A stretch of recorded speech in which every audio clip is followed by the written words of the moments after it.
Okay, so hopefully everyone's sorted out now. If not, they can join throughout. So good morning all, and thank you for your attendance today. Those of you that don't know me, I'm Scott Hesketh. I'm the buyer for fleet at YPO. Some of you, as I say, may already know me. Some of you might be putting a face to the name. Some of you might be the first time you've ever heard of me. My contact details are on the screen that's being shared at the moment. With my email address. If you have any questions or you want to contact me afterwards, please do so. Today we're joined by Russel Allen of Fulcrum Automotive. Russell's going to be providing insight into how you can optimize your fleet hire agreements. It's going to include an overview of the market, the challenges of hire, the concept of managing your arrangements via a portal, and also what the real benefits and some examples of management information that can be provided and how that can be used. Predominantly, the webinar is aimed at public sector organisations. I have seen a few suppliers that have joined too, so I hope that you can take some value from it. We'll just run through a little housekeeping before I hand over to Russell. All users other than presenters have been muted, but as I've just asked a moment ago, please do mute yourself if you have not done so already. You can ask questions throughout in the chat function, and that should be at the bottom of your screen. There'll be a little chat icon and it'll appear to the right hand side, so please continue to ask questions throughout. I will collate them, and then both me and Russell will provide answers at the end of the webinar. You can ask questions publicly, or you can send them into presenters only if you feel like you want to just ask ourselves. You don't want it to be public. If we do lose connection, please bear with us, and we'll be back on as soon as possible. I'm hoping that we don't have any issues. We've done a couple of these and they've gone quite smoothly so far. It's 10 a.m, so that means that most of America are still in bed at 5 a.m, you know, so hopefully there's not too much stress on Zoom and their servers and the internet itself. The webinar kind of follows on from a blog that I issued a few weeks back. The topic of the blog was around hire and lease, what those potential benefits are of using these acquisition options in the current climate. If you've not seen the blog or you would like to have a read of that, again, my email address is on screen now, so just drop me an email and I can send you a link over to that. The content within the blog included topics along the lines of kind of aiding local suppliers, helping with their cash flow, keeping local people in local jobs. I'm sure Russell will pick up on how we can use local suppliers throughout the webinar. Well, I kind of know he will because I've already seen his slides, but I don't want to steal his thunder, so I won't go into it too much.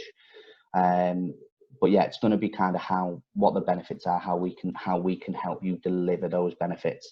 So whereas the blog detail what the benefits are of hire and lease, we're kind of giving you that information along with how we can put that into practice for you. So once again, I'd like to thank Russell for joining us today, and I'd like to hand over to him. So if you'd like to go ahead with the webinar, Russell, thank you. Okay, thanks, Scott. Thanks for that introduction. So I'm Russel Allen. I work for Fulcrum Automotive, and we manage the YPO portal on behalf of YPO. So what I want to do today really is to give everybody my overview of the vehicle rental marketplace. You know, my background is that I work for a rental company for 25 years or so, and so I kind of understand both sides of the environment, from a supplier side and from a customer side.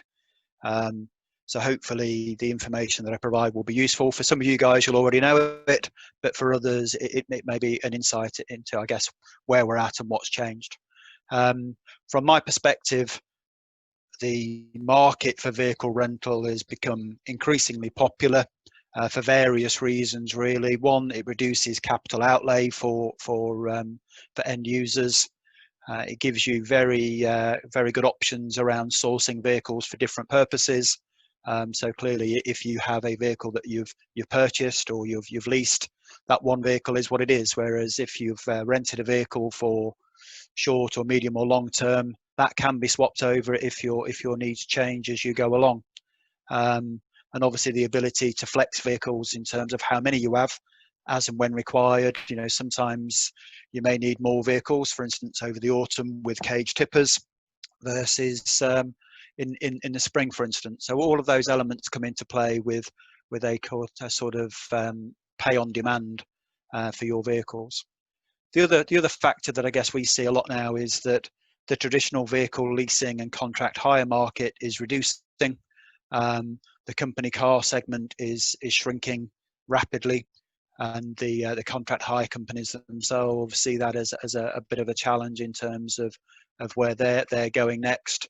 The idea of someone having a car for 3 years via a corporate agreement as opposed to a personal lease is changing rapidly and continues to reduce. And then finally, things like grey fleet vehicle usage.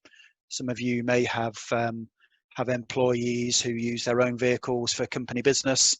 Obviously, that can lead to a number of potential difficulties around compliance and accountability, whether that's the suitability of the vehicle, whether that's the suitability of insurance for the vehicle, or indeed whether that's things like expense claims for fuel and for mileage. So I guess that kind of sets the scene in terms of why are people renting vehicles more than they were perhaps 10 years ago.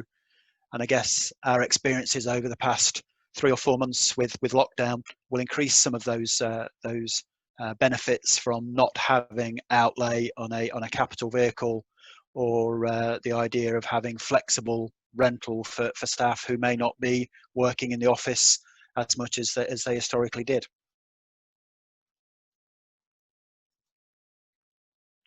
If we look at the suppliers within the marketplace, then there tends to be a split between 3 types of suppliers. You've got the branded national and international brands, people like Europcar, Enterprise, Avis, Hertz, Thrifty, Sixt. So everyone will recognize those. They have multiple locations around the country. They have an approach that I would call a sausage machine. So they are geared up to receive a reservation, to go and deliver a vehicle to a home address or a business address, and have very rigid processes and procedures behind that. That tends to make it quite difficult to get a personalized or a local service from them.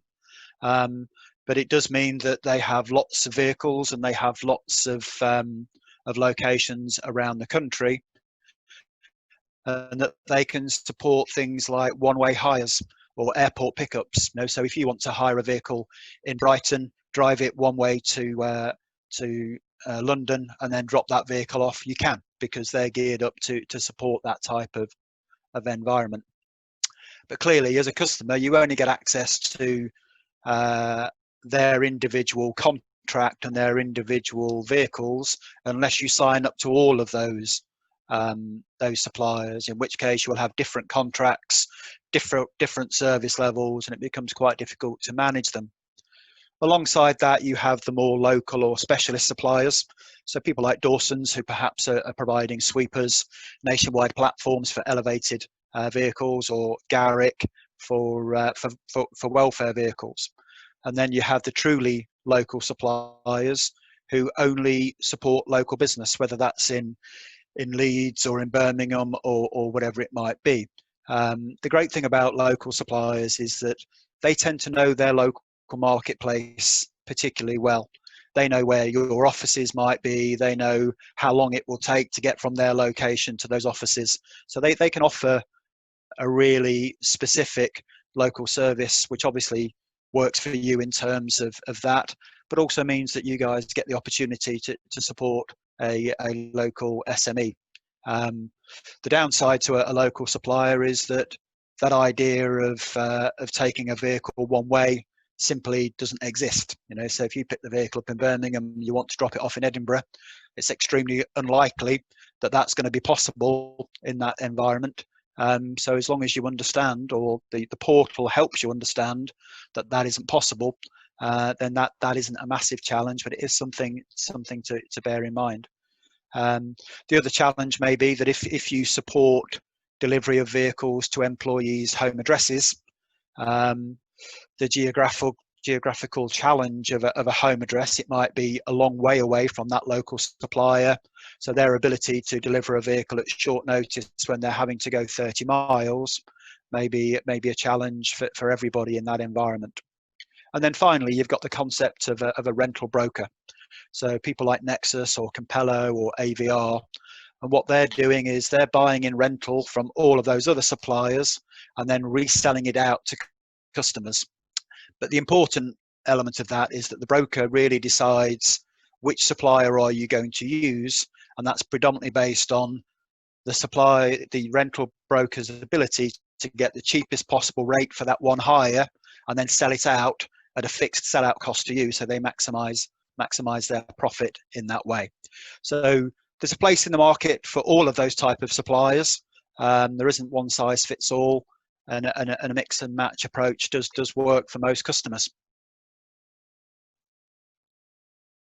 If we look at the challenges that you may face in that environment, though, the marketplace has changed a lot over the past 2 years. Those main suppliers, people like Europcar and Enterprise and Thrifty, they want long-term quality business. Their desire to have a one-day rental that starts at 8 o'clock on a Monday and finishes at 5 o'clock on a Monday, that they then have to deliver on a Friday or a Saturday, and send 2 cars and 2 people to go and achieve that. You can imagine that that's a very expensive way of doing business, versus someone who comes along and says, well, I'd like a car, but I'd like it for 3 months. So they want to focus on that longer term business, and they're trying to encroach into the space that historically contract hire and leasing companies would do, with a short-term lease. So those two elements of the marketplace are starting to collide. And our experience of short-term market rates is that they've increased significantly. And anyone who's been out to tender over the past 1 or 2 years will have noticed that there has been a change in the approach to how short-term 1, 2, 3 day business is priced by those suppliers, and how things like delivery is changed. So historically, the idea that you could get a car delivered for £4 no matter where it was, those kind of environments have changed, and it doesn't exist as much. So a lot of our supplier base will range from a local supplier, and a local supplier may still deliver a vehicle for free because they know where your office is and how long it takes to get there. Whereas the main suppliers may have an environment that says, well, if the delivery mileage is within 8 miles of our office, we'll charge you £5. But after that, for every mile we have to drive, we're going to charge you £1.25. So you can see how a one-day hire with a delivery of 15 miles, the price of that can ramp up very, very quickly. So the idea of having multiple suppliers with multiple offices to minimize that really does come into play. And then the other thing that's changed a lot is the concept of an out of hours delivery and the fee for that. Now we're seeing some suppliers now who want to charge between £15 and £20 to deliver a vehicle at 7 in the morning or at 8 in the evening. And again, from our perspective, we want to make sure that end users understand that those charges may be levied at the point of when they're making a request. And when we do the demonstration of the portal, you'll see some of the activities that supports to enable your end users to understand the true cost of an individual rental. The other thing that perhaps not a lot of people understand is that each supplier has an individual sweet spot in terms of the business that they want and how that impacts their rental. So some suppliers are particularly cheaper for certain types of vehicles, whether that's cars or vans, and also cheaper for certain types of durations. So Supplier A, that is fantastic for a small compact car for a 2-day hire. If you wanted that same car for 60 days, they may be significantly more expensive than another supplier. So again, that mix and match approach of suppliers and their rental fleets can work in your individual environments. And then the other thing that we're starting to see is that customers wanting a one-stop shop for all of their needs. So whether they want a car, a van, a refuse vehicle, a large brick grab, or a loading shovel for refuse, all of those things are rented, but the actual suppliers you go to and the way that they're rented are significantly different. So the idea of having a one-stop shop where you can place any request that you want and have that invoiced individually as part of a schedule can be very attractive to a number of customers. In terms of the challenges that as a customer you guys are facing, the sourcing of vehicles, whatever type of vehicle that may be, can be a challenge. If you've got a contract with a particular supplier and you approach them for a vehicle and they can't supply that vehicle, what is it that you do at that point? Do you not make that trip, or do you not carry out that activity, or do you postpone it until you can get the vehicle from that supplier? Do you go to another supplier and see if they can source it? All of those things take time and impact your core activities that you're trying to achieve on a day-to-day basis. The management of the costs that we've talked about, the variance in daily rates, delivery costs, things like damage. How do you manage damage when a vehicle comes back not in the same condition it went out? How do you encourage your drivers to do the right thing at the point of taking responsibility for a vehicle, and when they hand that vehicle back, do they understand their obligations in terms of checking the vehicle and perhaps taking photographs for their own safety? Things like fines management, understanding, are there particular drivers who seem to incur either parking fines or speeding fines? Can you track those sort of things on your own platforms? All of those elements come into play into the true cost of rental over the period of a year, whereas a lot of the people we talk to just focus on that idea of, well, if a vehicle's £21 versus another supplier is £21.50, that is cheaper. But that isn't the case. If you look at the overall cost, taking into account all of those things in terms of admin fees and other charges that may be levied, it may be that the supplier you think is cheaper actually isn't cheaper. So you have to take into account everything. If you want to go to multiple suppliers, then how do you manage multiple suppliers? How do you manage their service levels? How do you manage the contact? How do you manage their invoicing approach? Because it may be different. And then how do you report on that true rental spend? Can you genuinely put your hand on your heart and say that I know what we spent as an organisation on rental last month? Are you getting the granularity that you need by cost centre and by department? And how do you identify trends? How do you identify that Department A is spending twice as much rental this year compared to last year? All of those things typically are quite difficult unless you have an activity that is focused on rental management and rental charging.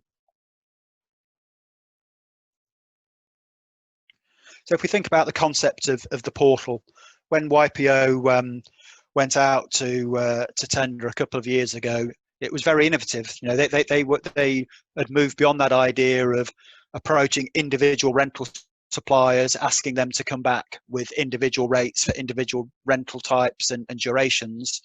They wanted to digitize their environment to enable all of the YPO members to have access to a system that would support their needs, whatever they may be, and whether those needs would change over the lifetime of the environment. So they wanted YPO members to have the ability to create their own bespoke network of suppliers to support their individual needs, and overlay a layer of management and control and reporting, and allow suppliers to be added or removed from the portal based on that individual supplier's performance and needs. So if you know that you have a local supplier who can provide a good level of support in a certain category, they can be added to the portal just for your particular needs. So no one else has access to that supplier unless they request it.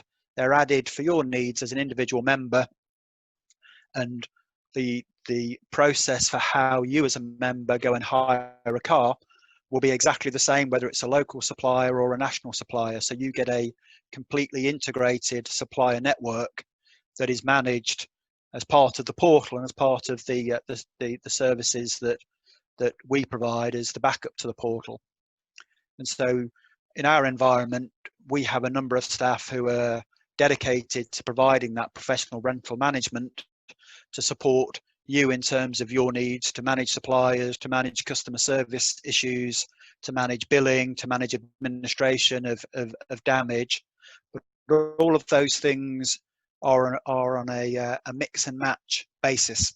So again, it might be that a particular member doesn't want any level of damage management from our team. They want to do that themselves. And again, that's fine. We can implement that on a member by member basis, depending on their level of sophistication and their level of desire to manage as much or as little of that process as they want.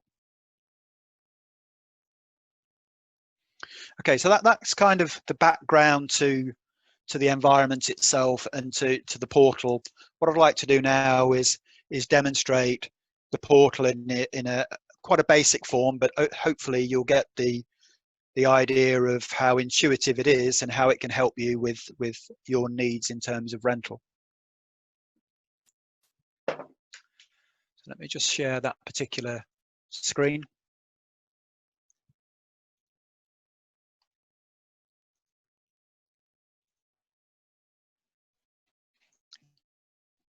Give that a second to pop up.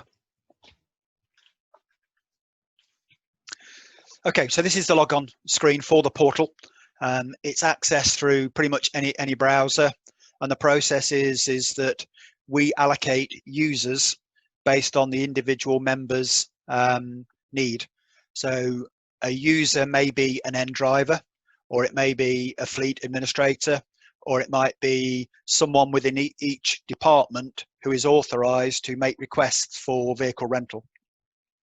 Once we receive a request for a user to be set up, and if they meet the criteria for the security of that, we will set them up and allocate them a password and a username. So if I just log in.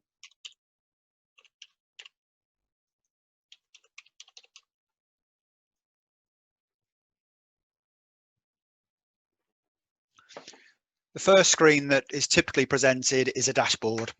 This screen is configurable, so if there are users who you don't want to have the dashboard, then that obviously can be removed. But it kind of gives an insight into a particular member's profile as at this moment for today. So today there's been 3 bookings. Those 3 bookings are a total of 7 days. The average hire duration is 2 days. The estimated cost based on those hires is 238, and so on and so forth. So it gives you a visual representation of what's happening today. And if you were to skip through the arrows, you could do the same for this week, this month, so on and so forth. So for some people that's quite important, but for other users, that isn't one of their tasks. So we can actually remove that screen if required. We'll come back to this screen a little bit later on in terms of where it says today's tasks 5. But the thing that most of you will be interested in is how do you make a request? So if we look at the top bar here, the second icon along is a new hire. So if we click on new hire, this will present the screen that says, this is a hire request. Can you confirm the contact details for this particular request? So normally this will be filled in because I'm logged in as Russel Allen, I'm the contact, and so it populates that automatically. But if you wanted the contact for this particular hire to be somebody else, you could change that name. And if you wanted to put a telephone number in, you could put a telephone number in there as well. The reason that I don't have a telephone number in this particular screen is that for most of the hires that I place, I don't want to be the person who a rental supplier may contact, or indeed my own team may contact. That will be specific to the hire or the driver that we see on the next screen. So I don't need to change any of that information for this particular transaction. So if I hit confirm and proceed, the system's going to ask us for the information required to enable this request to be processed and then transacted.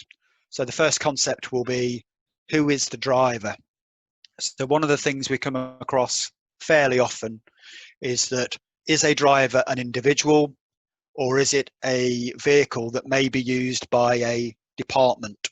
So if we think of something like a refuse collection vehicle, it's extremely unlikely that an individual driver's name is going to be put into this field.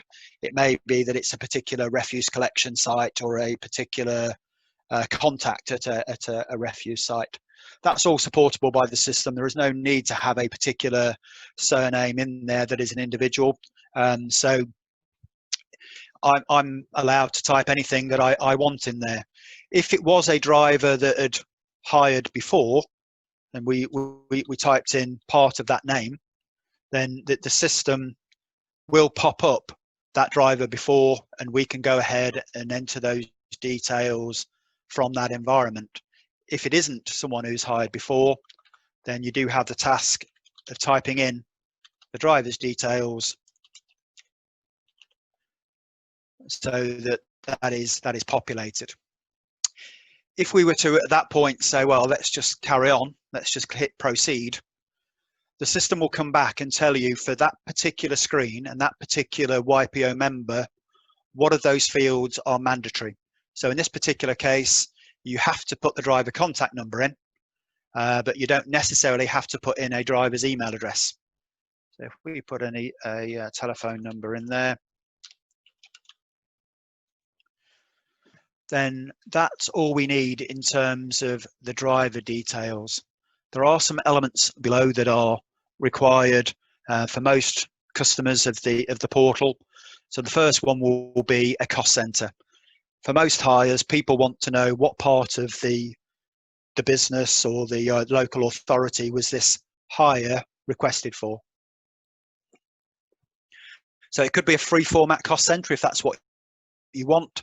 But in most environments, again, what happens is that the YPO member will provide us with a list of cost centers that are valid. So if we hit the search button, we can do a search and just select the cost center that is relevant to this particular hire.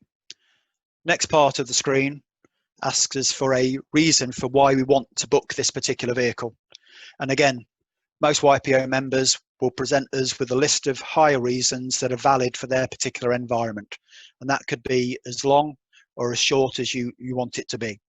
So if we take the example of an additional hire, so is this hire just additional for that particular department?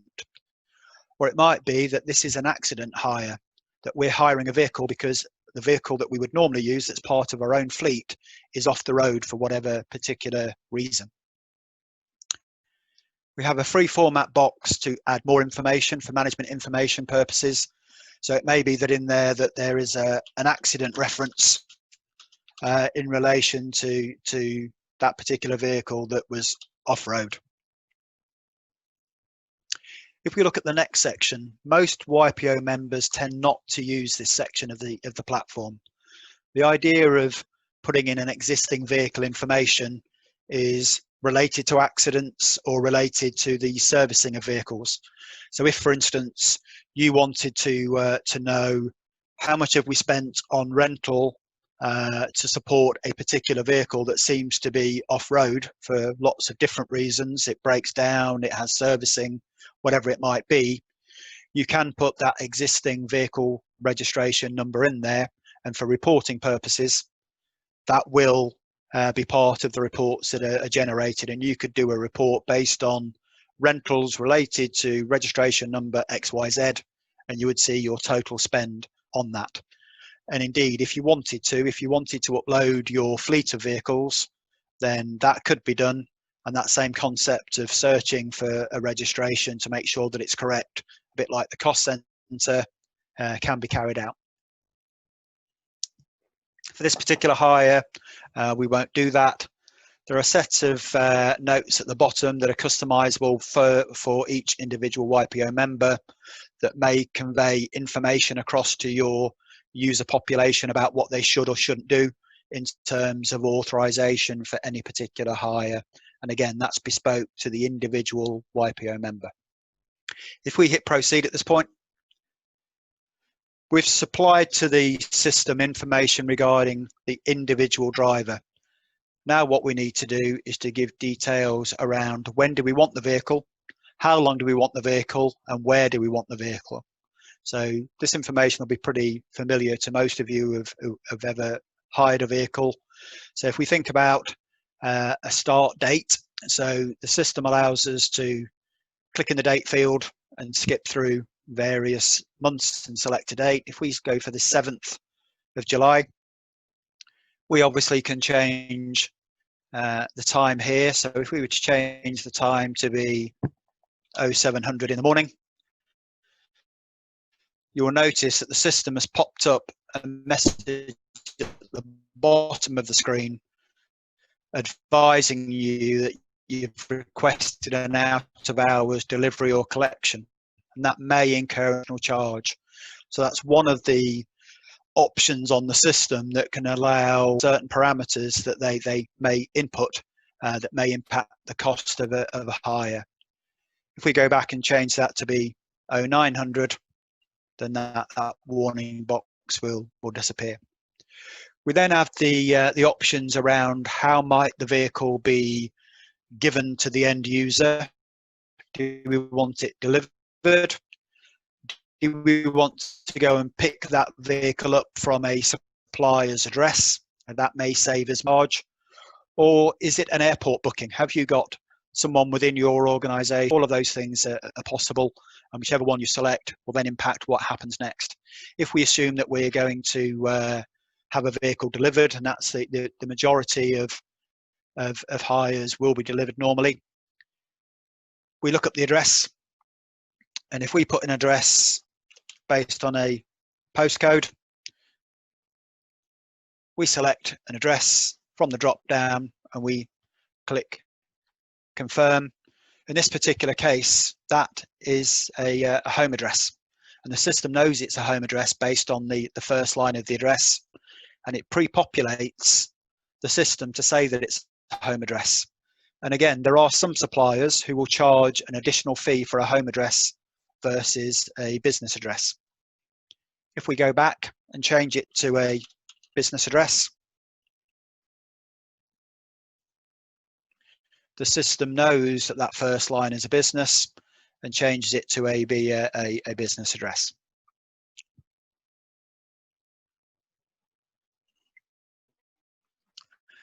So we've got the parameters for our start of our hire. Now we need to say, what do we want to happen in terms of ending the hire? So at this point, we can say that the hire is for 3 days. That will change the date, or obviously we could change the date itself and say, actually, we only want it for 1 day. The end location could be the same as the start location. We could be returning it to a branch. It could be a different address. It could be a drop off at an airport. All those things are possible. In this case, let's leave it as the same as the start location. So it's pre-populated that address. And then we have an element here that is critical to what happens next with this hire. At the moment, the system has automatically chosen to say that this hire is going to be auto-collected. What that means is that when this date and time is reached, the system will automatically terminate this hire and let the supplier know that the hire is finished with. So that is then self-contained. There'd be nothing more to do in terms of this hire. The hire would be delivered, the vehicle would be delivered for a day, and at 9 o'clock on the 8th of July, the system would off-hire it, and then the supplier will start their process for arranging to collect that vehicle. That might be exactly what you want, but in a lot of cases, people don't quite know how long they want a hire for. And so in that instance, what we should do is turn this into an open-ended hire. So we click no, and that basically says to the system that whilst this might be a 1 day hire, don't automatically off hire it, keep it on hire. And the system would automatically then populate this field that says open hire reminder. And what that will do is, as this time and date approaches and nothing's been done in terms of terminating the hire, it will generate a report and a warning message to allow either you to do something about it, or us, if we're managing the rental on your behalf, to progress that. And that progression might be, do we speak to the driver and say, this vehicle is due to off hire in an hour's time? do you want us to off-hire it? If you do, what's the address it's going to be picked up from? Or do you want us to extend it? And if you do want to extend it, how many days do you want to extend it by? So that gives you the flexibility around open-ended hires, but also the control to make sure that you don't end up in a situation where a vehicle is sitting there somewhere not being used because it wasn't off-hired properly. And then the final element here, again, not normally used for YPO members, is the concept of a location of keys. So in the corporate world for rental, lots of hires end at a driver's home address. They don't want to be in for 4 or 5 or 8 hours for the supplier to come along and get the keys, and so they will say the keys are under the green bin. If that's populated, that gets transmitted to the supplier. They will turn up at the address and they will look under the green bin for the keys. Obviously, from our aspect, we would always recommend to any end user of rental that you should be there for the collection of a vehicle to make sure that any damage is signed for and is correct. One of the things that we get asked a lot is about unattended collections or unattended deliveries, whether that's to an office and somebody who is the end driver wants to leave their keys on reception. If you want to do that, that's entirely up to you, but you're abdicating an important part of the process in terms of what is the condition of the vehicle when you've left that vehicle. And we would always recommend, and we can include in terms of confirmation email sent to drivers, recommendations about the handover and collection process. We like to convey the message that if you think of a vehicle that's on hire from your employer as a vehicle that you're hiring abroad when you go on holiday and you're paying for it, those same principles of looking around the vehicle, making sure there's any damage that is noted already on the rental agreement, and at the end, perhaps taking photos of the odometer for mileage and for fuel, great aspects to get into to minimize any potential issues further down the line. Okay, so we know when we're having the vehicle, we know where, and we know for how long. The next element is what type of vehicle do we want? So you've got a filter that allows you to subdivide the categories. So do we only want to see cars, only want to see HGVs, motorbikes, plants, or vans? If in this case we say we only want to see cars, then we can see what cars are available for this particular user within this particular YPO member. So that is categorized based on the individual user. We're interested in a small compact, something like a Vauxhall Corsa. So the system tries to convey the type of vehicle that may turn up. Doesn't guarantee that it's going to be a Corsa, but it gives you a feel for the size and the body shape perhaps. And depending on the type of vehicle, it might give you a little picture of what that might be like. Here, below that is a free format requested option field. Anything that you type in here will get transmitted to the rental supplier, but isn't guaranteed. And as strange as it may sound, one of the ones that you see frequently is no green car, please. Some people are suspicious and won't drive a green car or prefer not to. And then you've got elements that can be specific to the user. The concept of, would you like the vehicle to come with Chapter 8, e.g. with chevrons or beacons? Again, that may not appear depending on the particular user. Then the final element is, what is the insurance basis for this particular hire? The vast majority of hires will be on your insurance. If you do want the ability to take CDW, so collision damage waiver from the supplier, then that can appear. And if you did select that, that would then limit the supplier base to only those suppliers that offer that ability.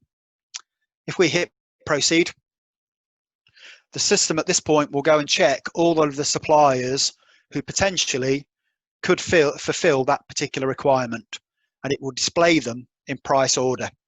So at the top of this one, we have Thrifty from their Leicester location, and they're approximately 4 miles away from the address. Next cheapest is Avis, they're 5 miles away, and so on and so forth. At this point, the choice of the supplier is yours.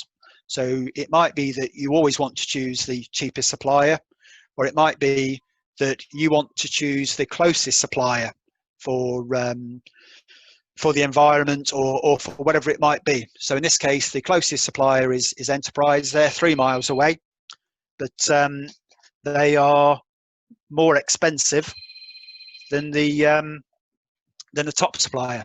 1 second.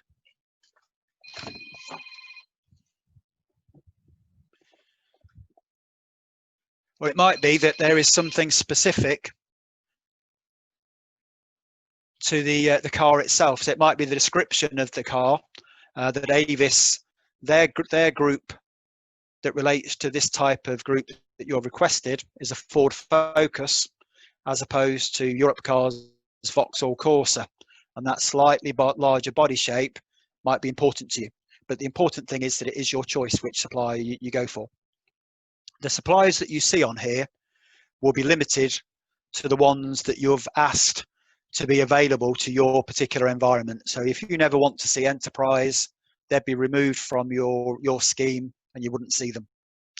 If we select Thrifty, it's going to display the pricing specific to Thrifty. So for whatever reason, there's a challenge here in terms of this on part of the test system here, that is charged at 0, and that is just a mistake on the setup. If we wanted to change the supplier and compare the pricing to one of the others, we can hit change supplier, and we can say, well, how much was Europcar? Okay, and we can see that they're at £23.35 a day. The business delivery is 5 miles, and therefore it's £5 each way, and the total charge is £33.55. Okay, so when we were talking earlier about the variation in rates, you can see that £23.35, quite expensive for a 1-day hire. If we were to change that to be a 181-day hire, so we want the vehicle for 6 months, and we proceed.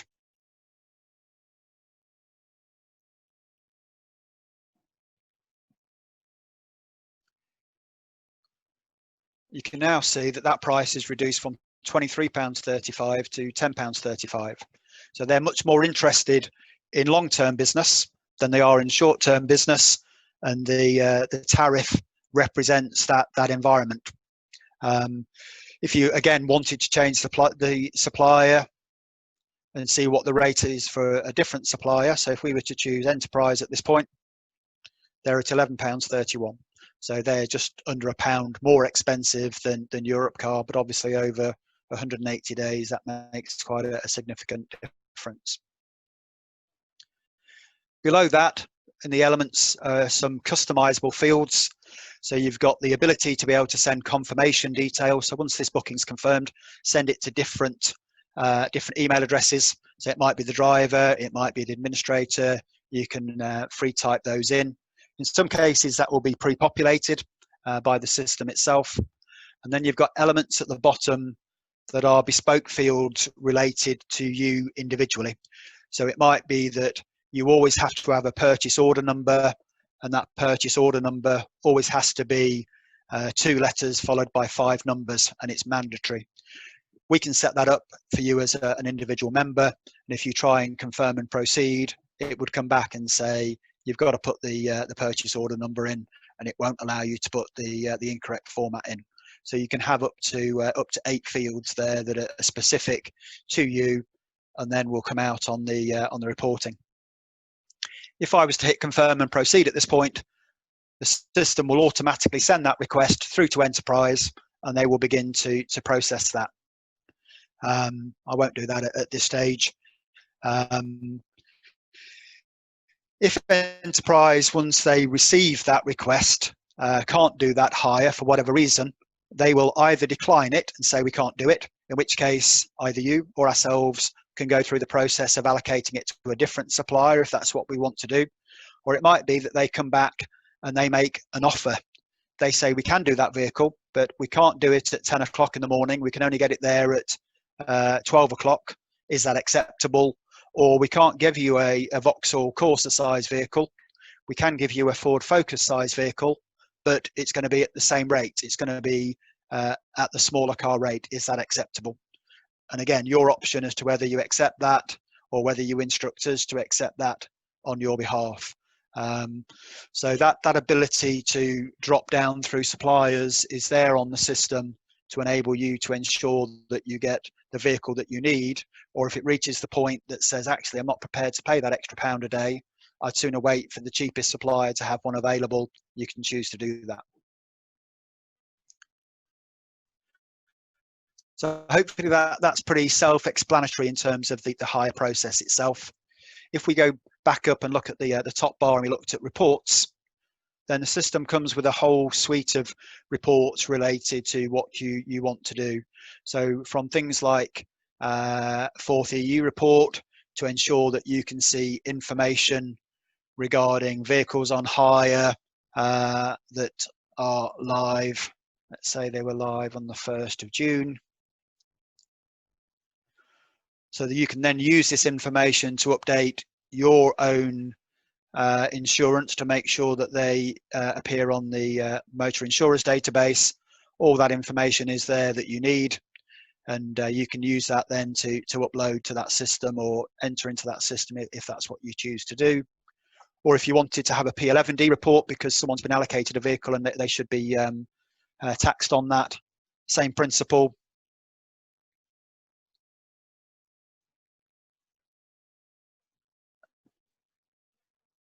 The system will provide the information related to P11D values, the CO2, the value of the car, engine size, etc. And then if you wanted to understand how much you'd spent, there are various rental spend analysis and view charges you can do on individual hires or on a suite of hires if you want. If we were to look at a particular hire, if we just do a quick search here, you can search by various means, reservation numbers, surnames, hire registration numbers, cost centers, whatever it may be. If we put a particular registration in and we take a look, we can look at that particular hire. When did it start? How long has it been on hire for? What's the information? What vehicle is it? Etc. etc. And we can also look at the history in terms of what's happened. So the event history shows us when did it go on hire, who processed the booking, have there been any changes in the history of the hire. So when this hire came to a theoretical end, who extended it, how long was it extended for, etc. etc. And equally, if you wanted to add a note in here as the end user, if you wanted to say that spoke to the driver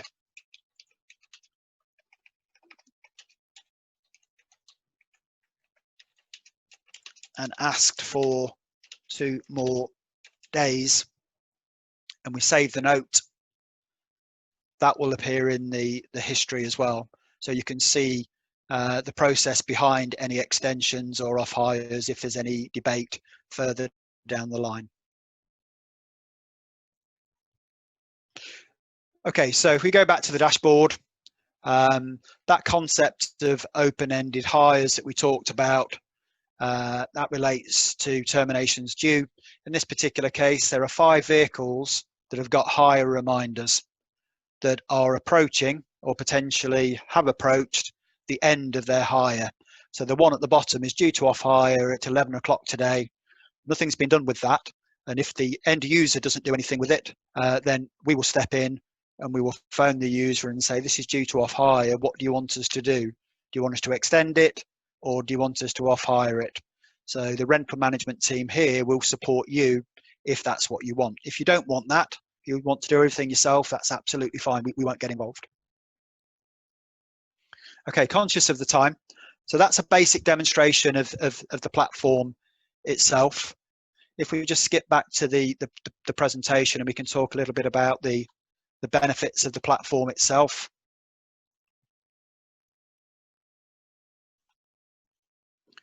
One second.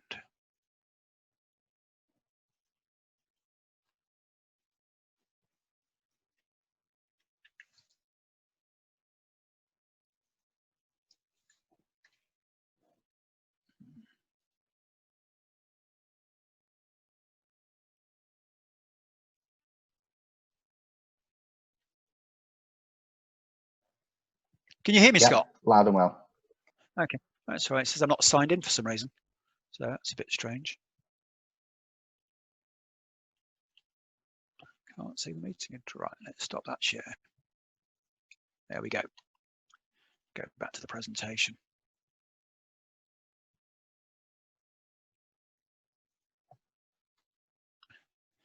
Okay, hopefully you can all see the presentation. So in terms of the benefits of the portal, the aim of the portal is to reduce and control your costs. And as I said earlier, that isn't about a daily tariff, that's about your entire rental environment, minimising rental needs, off-hiring vehicles when they're no longer required, and so on. Gives you the ability to select the suppliers that you want. You dictate what suppliers you want to see for your environment. So if you want to support local business, you can. The presentation is not showing on the screen. Hi, Russell. Just got quickly. Yeah, we just seem to see your name as well. All We right. can see Okay. you. 1 second. Let's try that again. How about that? That's better. That's working Yep. for me. Okay. If it's not Sorry, working for guys. anyone else, please pop it in the chat box. Thank you. You get a full suite of reporting. So whether that reporting is for transaction management or for financial elements, that's all part of the platform. The system supports fines and damage management. So images of damage can be uploaded to the platform and you guys get to see those. We'll provide damage management if you want us to take a look at damage and dispute it on your behalf for various reasons. Rental authorization. If you want to implement in your own environment the idea that person A can request a vehicle, but person B has to authorize it before it's actually transmitted, we can implement that on your behalf as well. The ability to choose your own suppliers and local suppliers minimizes miles driven for delivery and collection. And if required, we can support a single invoice on whatever frequency you want for all of your suppliers and all of your transactions, no matter what they might be. And equally, if what you wanted to do with the portal is to say, well, actually, I've got my own contracts with 3 suppliers, what I'd like to do is to migrate those across to the platform, then that's something we could talk about with you and the suppliers themselves to ensure that the platform meets your needs in that way. So at that point, you're not using the tariffs on our platform, you're using the tariffs with your own suppliers plus the portal fee itself.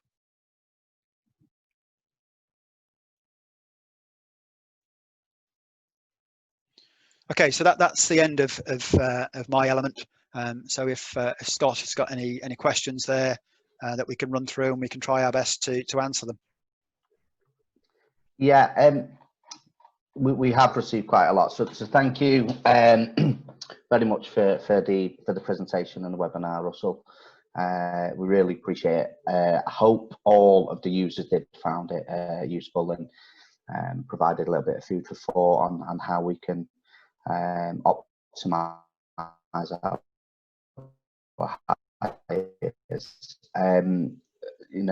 every team to enjoy the part about kind of managing the costs and how the management information can really drive those savings.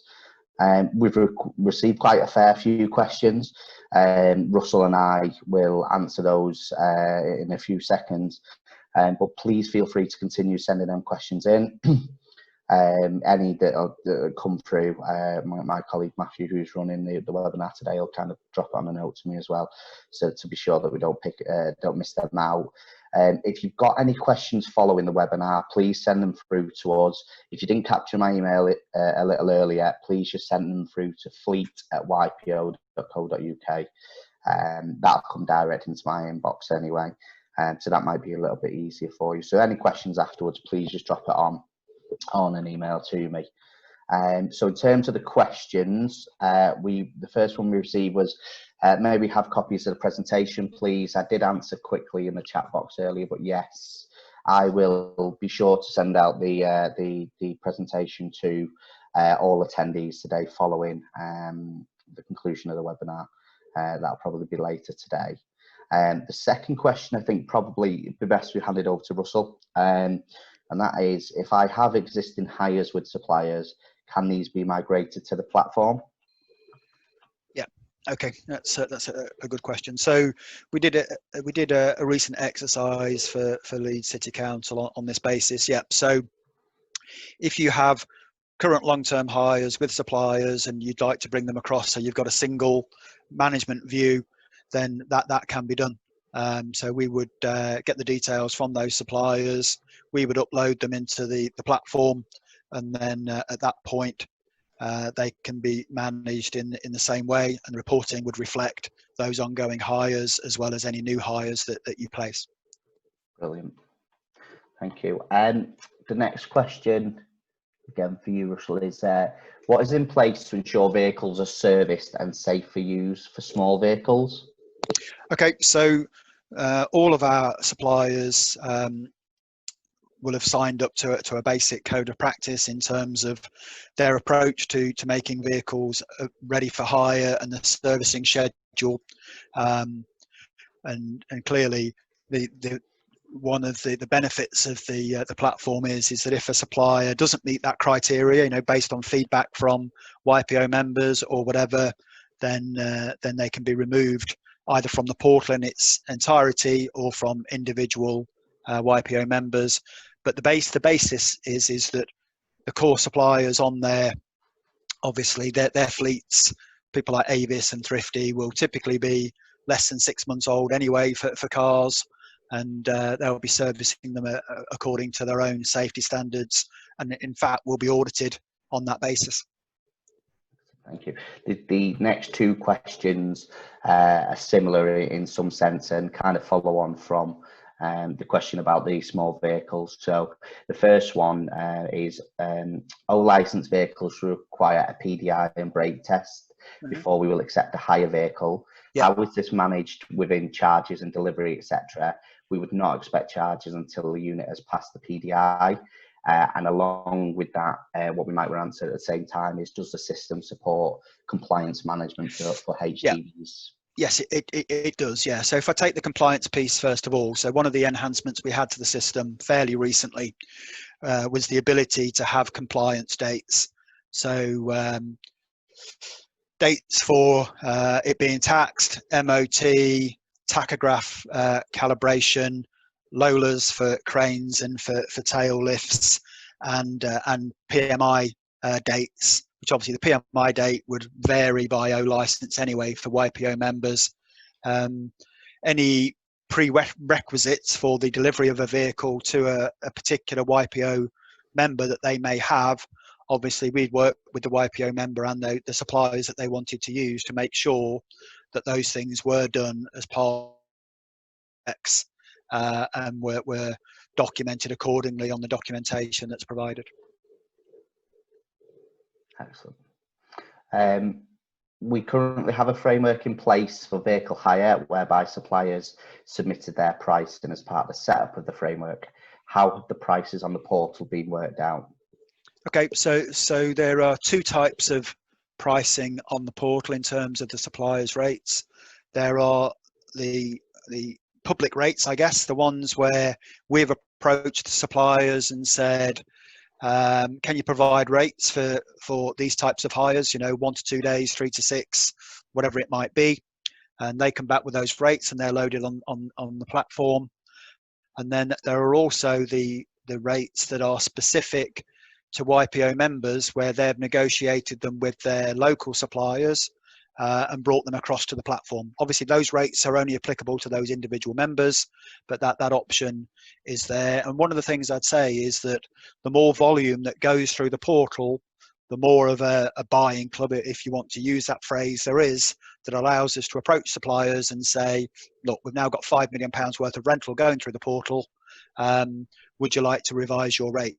And suppliers have the ability to revise their rates on the portal whenever they want. So if they put their prices up, then clearly they get a less share of the business. If they choose to put their prices down, then the chances are they get an increasing percentage of business. So that's kind of the way to think about it, that the more volume we get through the portal, the better it is in terms of approaching suppliers and saying, this is what we're bringing. It's easy to transact. You're not getting thousands of phone calls from different people. You're transacting electronically and billing electronically. Yeah, that's brilliant. Just on the back of that, we've just received a question, so we can kind of jump about a bit, and it kind of relates to that one. And that question was, can any type or number of local suppliers be added to the portal, and could these be selected even if they are higher costs? Yeah, so any supplier can be added, and it doesn't even need to necessarily be a vehicle. So anything that theoretically you could rent. So we even rent coaches with drivers for some people. Those type of things can be added onto the portal, and absolutely, if the end user wants to choose a supplier that is higher than the cheapest supplier, they absolutely can, and there may be very good reasons for that. Excellent. And I'm right in thinking that also suppliers can be removed? Yeah, so suppliers can be removed, either from an individual member because they don't feel it's appropriate for them, or they've had some poor customer service experiences. Obviously, we would feed those experiences back to the supplier to give them the opportunity to improve.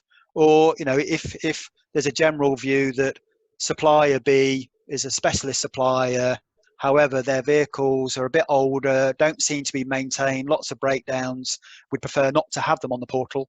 Yeah, that absolutely can happen. But it's driven by the members and by YPO, not by as sort of an intermediary that's managing the portal. We want to put end users in contact with end suppliers so that it's to both of their benefits. Excellent. Does the system automatically adjust to the lower or higher rates if the vehicle is kept for a longer period? Right. So this is quite an interesting scenario. So some suppliers offer their best rate as a package. So they will say, we have a 90 plus day rate, and the only way you get that rate is by signing up to 90 days. And so if you off hire before the 90 days, it will revert back to the more expensive rate. Some suppliers don't do that. Some suppliers try and vary it as they go along. But we would recommend that if you truly believe that you need a vehicle for 180 days, place the booking for 180 days, get the best possible rate. And then if it does off hire early, then there may be implications that there may be not. It would just depend on the particular supplier. In the same way that if a member came to us and said, well, I need to get hold of 5 Schwingo sweepers for 6 months. I've seen some rates on the portal, but is there anything better we could do? We would absolutely work on that member's behalf and go to the suppliers of those type of vehicles and say, is there a better rate you'd like to offer for this commitment of 5 vehicles for 6 months? And then present those options back to the member, and they can choose which of those suppliers they think are most appropriate. Mm-hmm. Okay, so unless any come in the meantime, this is the last question we received. We operate a 5-day week and no work on bank holidays. We would not expect to be charged for these days. Can the system accommodate this? Yeah, so the way we do that, it's a very common environment to have specialist suppliers who have stand down days, whether they're bank holidays or weekends, is that whatever the rate the supplier has, so their weekly rate might be £700, let's say. So from our perspective, we work on a 7-day week, but that rate is £100 a day, as opposed to 700 divided by 5. So the end result to the YPO member is that he gets his stand down days, because whatever the invoice is from the supplier is divided by the actual number of days in the month. And so that then ends up in a situation where the effect is the same. They benefit from the stand down days, but the pricing that they see, those suppliers that charge for 7-day weeks will be there, as well as the ones who charge for 5 days, but the system will have worked out the individual daily rate so that it is a fair comparison. Okay, I don't think we've got any more questions. As I said a little earlier, If we get any questions afterwards, please email them through to me. Nice and easy, fleet at ypo.co.uk. I'd just like to say can be found on the YPO Fleets framework page, and it's framework 799. But if you want to make it nice and easy for yourself, drop me an email, or later on today when I share the presentation out with you all, I'll provide some contact details. Just respond to me and ask for the user guide, and I can send over a user guide, non-disclosure agreement, or anything, any information that you or your procurement teams might need. Once again, Russell, I really do thank you for your time today, and I hope all of the attendees today found it useful. If you don't have any more questions, I think that kind of wraps things up for the day, unless you've got anything to add, Russell. No, thanks for everybody. Anyone who needs an individual demo, then feel free to make contact and we can arrange that. Yeah, excellent. So on that note, I thank you all very much. You'll have my contact details and I'll be in contact later today. Thank you all. Thanks, everybody.